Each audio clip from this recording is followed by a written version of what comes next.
अस्सलामुअलैकुम बेटा। First year का mathematics new syllabus 2025 unit number 3 उसकी एक्सरसाइज 3.1 उसका क्वेश्चन नंबर हम 1 करने जा रहे हैं। क्वेश्चन नंबर 1 उसका ये है कि फाइंड द मैक्सिमम और minimum value of the following quadratic functions by completing square. So मेरे पास जो फंक्शन दिया हुआ है वो फंक्शन मेरे पास है f of x is equal to x square plus 6x plus 13। सो बेटा मेरे पास ये फंक्शन दिया हुआ है।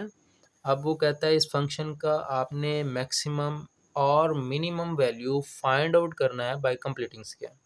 तो उससे पहले मैं चंद चीज़ें जो हैं वो डिस्कस कर लेता हूँ।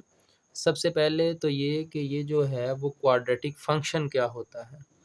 इस एक ऐसा फंक्शन बेटा जिसमें x की हाईएस्ट पावर 2 हो वो क्वाड्रेटिक फंक्शन होता है और ये बनता है क्वाड्रेटिक पोलिनोमियल से जिसमें x की पावर क्या होती है 2 होती है।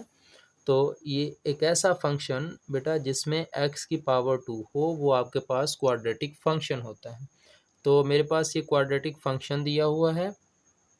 आपने इसको कंप्लीटिंग स्क्वायर के मेथड से सॉल्व करना है और आपने क्या करना है इसमें मैक्सिमम और मिनिमम वैल्यू फंक्शन की क्या आती है वो हमने बतानी है। तो सबसे पहले मैं देखता हूँ कि कंप्लीटिंग स्क्वायर प्रोसेस क्या था जो हमने बेटा ओल्ड 10th क्लास जो अभी गुजरी है, क्योंकि अभी न्यू सिलेबस आ गया तो जो ओल्ड बुक्स थी उसमें हमने एक्सरसाइज 1.1 में क्वेश्चन नंबर 3 जो था उसमें हमने देखा था कि किसी भी क्वाड्रेटिक इक्वेशन को सॉल्व करने के लिए कंप्लीटिंग स्क्वायर मेथड से हम 3 स्टेप्स यूज़ करते थे। तो मैं यहाँ पे जनरल फॉर्म लिखता हूँ a x square plus b x plus c. तो स्टेप नंबर 1 बेटा उसका क्या होता था कि आपने इस एक्स स्क्वायर का जो कोफिशिएंट है उसको 1 बनाना होता है। ठीक है, तो उसके लिए आप क्या करते थे इस सारी इक्वेशन को इज इक्वल टू मैं 0 लिख दूँ तो इक्वेशन बना देता हूँ। इस सारी इक्वेशन को आप क्या कर देते थे डिवाइड करते थे डिवाइडिंग बोथ साइड्स बाय ए। तो ए से आप इसको डिवाइड कर देते थे तो आपके पास क्या बन के आ जाता था a x square divided by a plus b x over a plus c over a is equal to 0 over a. So ये they will cancel each other a. So x square plus b over a x is equal to minus c over a. तो 0 over something will give you 0। So मैंने इसको इधर ले बेटा मेरे पास ये आ गया माइनस सी ओवर है, इधर प्लस का तो इधर आके माइनस का होगा। तो ये था स्टेप नंबर 1। तो स्टेप नंबर 2 में बेटा हम क्या करते हैं ये जो x का कोफिशिएंट होता है ये वाला उसको बेटा हम क्या करते हैं 2 पे डिवाइड करते हैं और जो भी आपके पास आंसर आता है उसका स्क्वायर हम लेफ़्ट और राइट पे ऐड कर देते हैं। सपोज़ मेरे पास b ओवर 2 है तो मैं क्या करूँगा सॉरी b ओवर a है तो मैं इसको 2 पे डिवाइड करूँगा तो मेरे पास क्या आएगा ये डबल फ्रैक्शन में नीचे आ जाएगा तो ये आ जाएगा मेरे पास b ओवर 2a। तो इसका स्क्वायर बेटा मैं इस साइड पे लेफ़्ट और राइट में ऐड कर दूँगा। तो adding b over 2a square on both sides. तो मेरे पास क्या आ जाएगा x square plus b over a x plus b over 2a square इधर भी ऐड कर दिया और मैंने इधर भी ऐड कर दिया 2a स्क्वायर और माइनस सी ओवर ए। ठीक है जी। अब थर्ड वाला स्टेप क्या होता था बेटा थर्ड स्टेप में हम क्या करते थे ये जो चीज़ है a square plus b square plus 2ab का फार्मूला बन रहा होता है। तो ये मैं इसको x प्लस बी यानी कि a और b का होल स्क्वायर लिख देता हूँ 2a whole square is equal to then हम इसको सिंप्लीफाई कर लेते थे फिर इसका हम स्क्वायर रूट फाइंड कर लेते थे।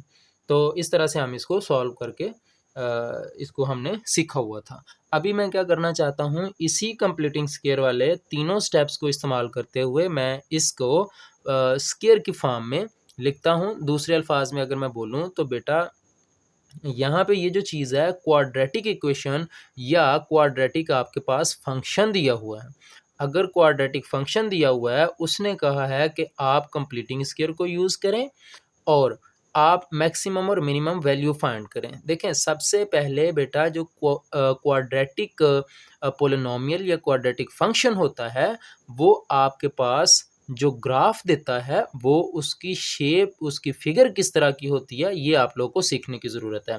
ये जो अभी न्यू 9th का सिलेबस उसका यूनिट नंबर 10 है, उसका एक्सरसाइज नंबर 1 है, उसमें अगर हम देखें तो हमने ये सीखा हुआ है कि अगर क्वाड्रेटिक फंक्शन हो तो उसका ग्राफ बेटा हमारे पास हमेशा से क्या बन के आता है, हमारे पास पैराबोला शेप आती है, हमारे पास पैराबोला बन के आता है।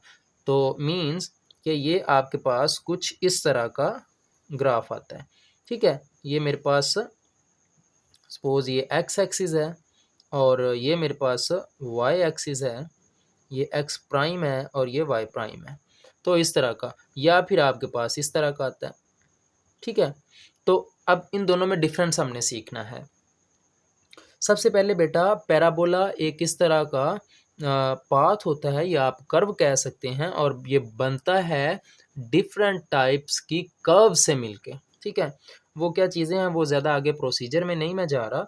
तो बहर क्या हम क्या करते हैं बेटा, इसमें जो आपने दो चीज़ें याद रखनी है। सपोज आपके पास a x square plus b x plus c, ये आपके पास क्वाड्रेटिक फंक्शन दिया हुआ है। सपोज इन केस अगर आपके पास एक्स स्क्वायर का कोफिशिएंट, अगर एक्स स्क्वायर का कोफिशिएंट यानी कि ए जो है वो क्या हो,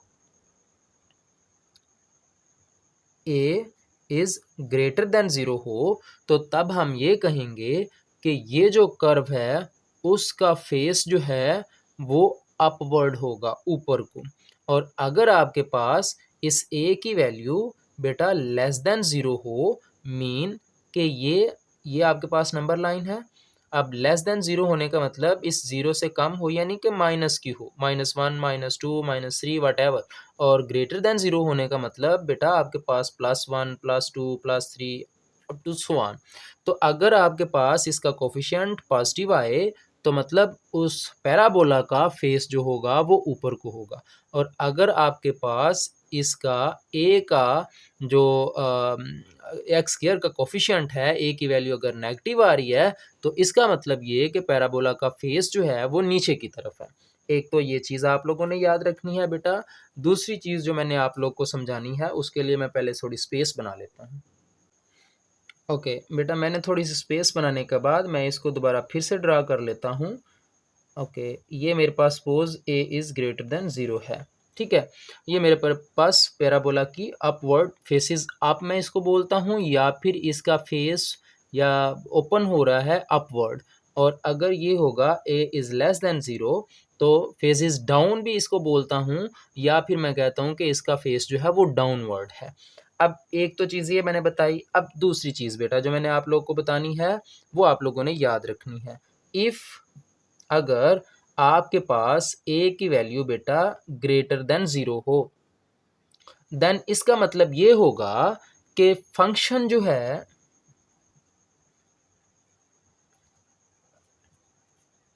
has minimum value at x is equal to h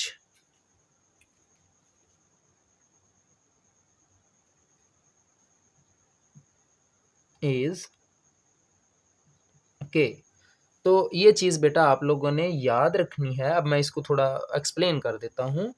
अगर आपके पास ए की वैल्यू यानी एक्स स्क्वायर के कोफिशिएंट की वैल्यू पॉजिटिव होगी तो आपके पास फंक्शन मींस ये जो फंक्शन आपके पास दिया है वो मिनिमम वैल्यू देगा किस पे, x is equal to h. ये h क्या चीज़ है, इज के, और के वैल्यू होगी, वो जो मिनिमम वैल्यू होगी वो उस पॉइंट पे क्या, के मीन्स मिनिमम वैल्यू होगी।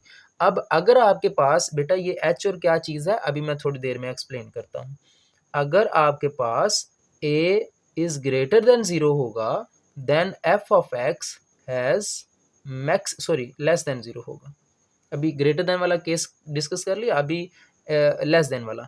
तो मैक्सिमम वैल्यू होगी, maximum value at x is equal to h is k होगी।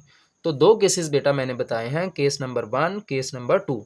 अगर a की वैल्यू यहाँ पे नेगेटिव आ जाए तो फिर हम क्या करेंगे, फंक्शन हैज़ मैक्सिमम, तो फंक्शन की मैक्सिमम वैल्यू होगी at x is equal to h is k, और वो मैक्सिमम वैल्यू जो होगी वो k हुआ करेगी। अब मैं बेटा h और k आपको बताता हूँ कि h और k क्या चीज़ें हैं। देखें बेटा, ये जो हमारे पास पैराबोला होता है, इसमें ये वाला जो पॉइंट होता है, ये पॉइंट जो कि इसकी जो सिमेट्रिकल एक्सिस होते हैं उसके ऊपर जो लाई कर रहा होता है, जहाँ पे वो उस सिमेट्री को जो पैराबोला है सिमेट्री को टच कर रहा होता है, उसको आप क्या बोलते हो, उसका नाम रखते हैं वर्टेक्स, उसको हम वर्टेक्स बोलते हैं। अब इस वर्टेक्स के जो कोऑर्डिनेट्स होते हैं उनको बेटा हम क्या कहते हैं, एक्स वाई सपोज कर लूँ, लेकिन यहाँ पे जो x है वो किसको रिप्रेजेंट कर रहा है, यानी कि x कोऑर्डिनेट किसको रिप्रेजेंट कर रहा है, उसकी जगह पे हम h लेते हैं, ये वाला पॉइंट। और दूसरा जो है वो आप क्या लेते हो, इस y को आप क्या लेते हो, k लेते हो। तो इसका मतलब ये हुआ कि ये जो h और k हैं, ये इस वर्टेक्स के पैराबोला के वर्टेक्स को क्या कर रहे होते हैं, रिप्रेजेंट कर रहे होते हैं। ठीक है बेटा, अभी हम क्या करते हैं, हम क्वेश्चन की तरफ आ जाते हैं। ये तो थी बेटा समरी, जिससे आपने क्या करना है, इस क्वेश्चन नंबर 1 को सारे को अंडरस्टैंड करने में, इसको हल करने में आपको मदद करेगा। अभी मैं क्या करता हूँ, मैं इस क्वेश्चन नंबर 1 के फर्स्ट पार्ट को कंटिन्यू करता हूँ। सबसे पहले मैं इसकी फैक्टराइजेशन करता हूँ। फैक्टराइजेशन करने के बाद बेटा मैंने क्या बनाना है, इस क्वाड्रेटिक पोलिनोमियल को मैंने इसको रिड्यूस करना है वर्टेक्स फॉर्म ऑफ पैराबोला में। अब आप किसी भी पोलिनोमियल को क्वाड्रेटिक होनी चाहिए, आप उसको पैराबोला की इक्वेशन में कन्वर्ट कर सकते हैं, आप उससे पैराबोला बना सकते हैं। लेकिन बेटा कैसे, उसकी डिफरेंट टाइप्स होती हैं। अभी इसी क्वाड्रेटिक पोलिनोमियल से बेटा मैं क्या बना सकता हूँ, मैं इससे स्टैंडर्ड फॉर्म ऑफ पैराबोला बना सकता हूँ, मैं इससे वर्टेक्स फॉर्म ऑफ पैराबोला बना सकता हूँ, मैं इससे फैक्टराइज्ड फॉर्म ऑफ पैराबोला बना सकता हूँ। ठीक है, अभी मुझे जो रिक्वायर्ड है, मैं क्या करता हूँ, मैं इसकी वर्टेक्स फॉर्म बनाता हूँ पैराबोला की, वर्टेक्स फॉर्म ऑफ पैराबोला। ठीक है, अब वर्टेक्स फॉर्म पैराबोला की बेटा क्या होती है, और ये चीज़ आप लोगों ने याद रखनी है। इसी से हमने कंपैरिजन करके, इसी से हमने इसका मुआजना करके हमने क्या करना है, इस क्वेश्चन को सॉल्व करना है। मैक्सिमम वैल्यू, मिनिमम वैल्यू और जो वर्टेक्स है वो हमने एच और के वगैरह इसी से हमने इसी को यूज़ करके निकालने हैं।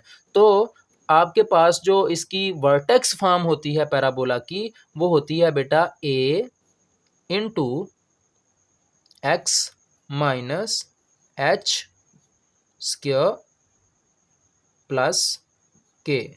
तो ये बेटा आप लोगों ने याद रखनी है, ये जो होती है पैराबोला की वर्टेक्स फॉर्म होती है।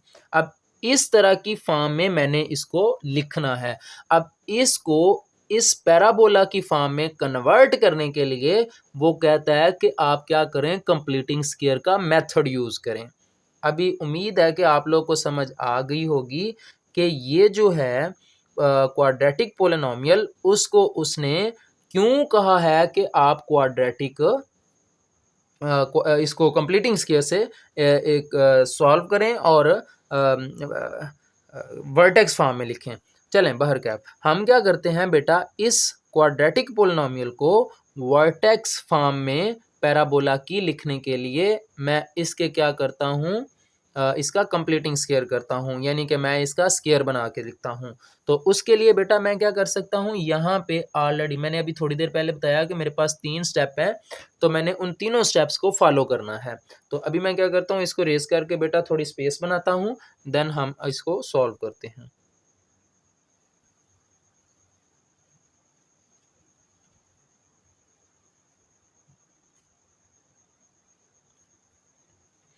ओके, तो बेटा इसको मैं क्या करना है, इसको मैंने कंप्लीटिंग स्क्वायर से सॉल्व करना है। अभी चूंकि इसका कोफिशिएंट 1 है, इस 1 को हमने क्या करना है बेटा, डिवाइड करने की ज़रूरत नहीं है। अगर यहाँ पे कोई नंबर होता तो हम इसको डिवाइड करते ना, तो क्योंकि एक्स स्क्वायर का कोफिशिएंट 1 होना चाहिए। अब मैं क्या करता हूँ, इस एक्स के कोफिशिएंट को 2 पे डिवाइड करता हूँ। जब इस एक्स के कोफिशिएंट को 2 पे डिवाइड करूँगा तो मेरे पास क्या आएगा, 6 divided by 2 is equal to 6 divided by 2 is equal to 3। बेटा मैं इस 3 का स्क्वायर जो है प्लस भी करता हूँ और माइनस भी करता हूँ। तो मैं क्या लिखता हूँ, x square plus 6x plus 3 square minus 3 square plus 13। तो मैंने क्या किया है, मैंने बेटा बेसिकली इसको स्क्वायर को कंप्लीट कर लिया। ये देखें, a square plus b square plus 2 into a into b. तो मैंने स्क्वायर कंप्लीट कर लिया। अब क्या करूँगा बेटा, इसको मैं इस तरह से लिख सकता हूँ, x plus 3 whole square minus 3 3 the 9 plus 13 is equal to x plus 3 square. अब इन दोनों को बेटा अगर मैं सॉल्व करूँगा तो मेरे पास ये +4 बन के आ जाएगा। अब बेटा यहाँ पे मैंने क्या करना है, मैंने इसको एफ ऑफ एक्स की फॉर्म में लिख दिया है। ओके, मैंने इसको वर्टेक्स फॉर्म में लिख दिया है। इस क्वाड्रेटिक को, इस क्वाड्रेटिक पोलिनोमियल को मैंने पैराबोला की वर्टेक्स फॉर्म में लिख दिया है। अब मैं क्या करता हूँ बेटा, इसका कंपैरिजन करता हूँ। इसको कंपैरिजन करता हूँ किससे, ऑन कंपेयरिंग विद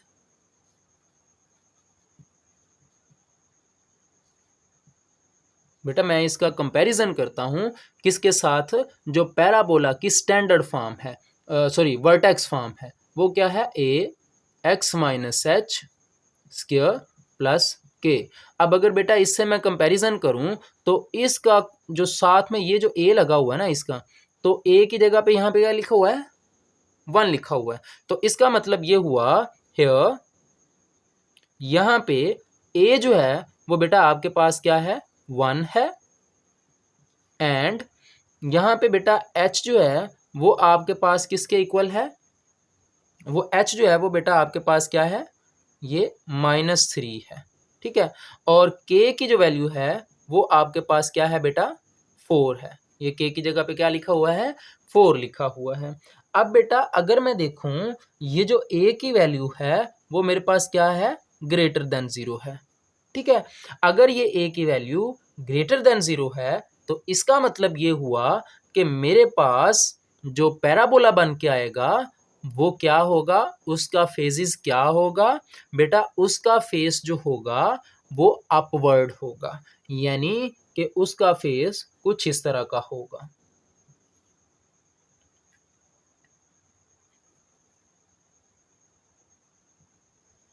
इस तरह का होगा। ठीक है, चूंकि a इज इक्वल टू 1 है और 1 इज ग्रेटर देन 0 है। दूसरी बात बेटा, ये जो है वर्टेक्स, ये मेरे पास क्या दिया हुआ है, वर्टेक्स मैंने आपको थोड़ी देर पहले बताया कि वो किसके इक्वल होता है बेटा, वर्टेक्स इक्वल होता है h और k के इक्वल। अब यहाँ पे h की वैल्यू कितनी, -3, तो सपोज ये -1 -2 और -3, -2 -3, ये मेरे पास क्या है, x कोऑर्डिनेट, और y की वैल्यू 4 दी हुई है। सपोज मैं कहता हूँ ये 1 2 3 और ये बेटा मेरे पास क्या है, 4, मतलब ये वाला पॉइंट आ गया। इसका मतलब ये हुआ कि ये जो वर्टेक्स है वो -3 और 4 है।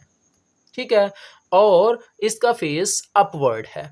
अभी उसके क्वेश्चन की तरफ चलते हैं कि आपने क्या करना है, ये बताना है कि इस पॉइंट पे यानी कि -3 पे आप के फंक्शन की इसकी वैल्यू मैक्सिमम आती है या मिनिमम आती है। तो बेटा उसके लिए मैंने देखा मेरे पास जो रूल है डिफाइन है a is greater than 0।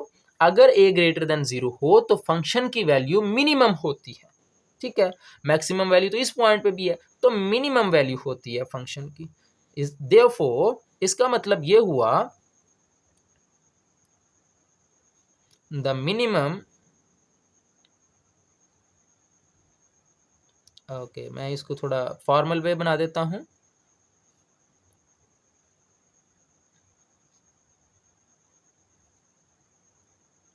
f of x has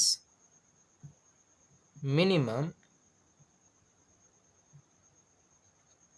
value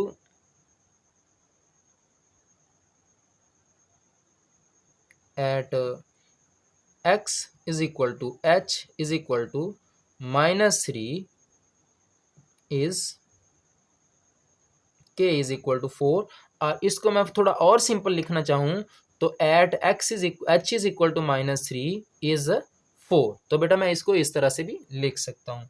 तो ये बेटा आपके पास इसका फर्स्ट वाला पार्ट था, इसको मैंने एक्सप्लेन करने की कोशिश की है, इसीलिए ये क्वेश्चन जो है वो थोड़ा मैंने लेंथी कर दिया है। ऐसा जितना लेंथी ये क्वेश्चन नहीं है, मैंने चीज़ों को एक्सप्लेन किया है ताकि अगर आप इसको एक क्वेश्चन को अच्छे से समझ सकें, बाकी के पार्ट्स आप खुद कर सकें। तो मैं क्या करता हूँ बेटा, अभी नेक्स्ट लेक्चर में बाकी के पार्ट्स करने की कोशिश करूँगा और मैं उनमें ज़्यादा डिटेल में बताऊँगा नहीं, बल्कि मैं क्या करूँगा क्वेश्चंस को डायरेक्ट सॉल्व करने की कोशिश करूँगा।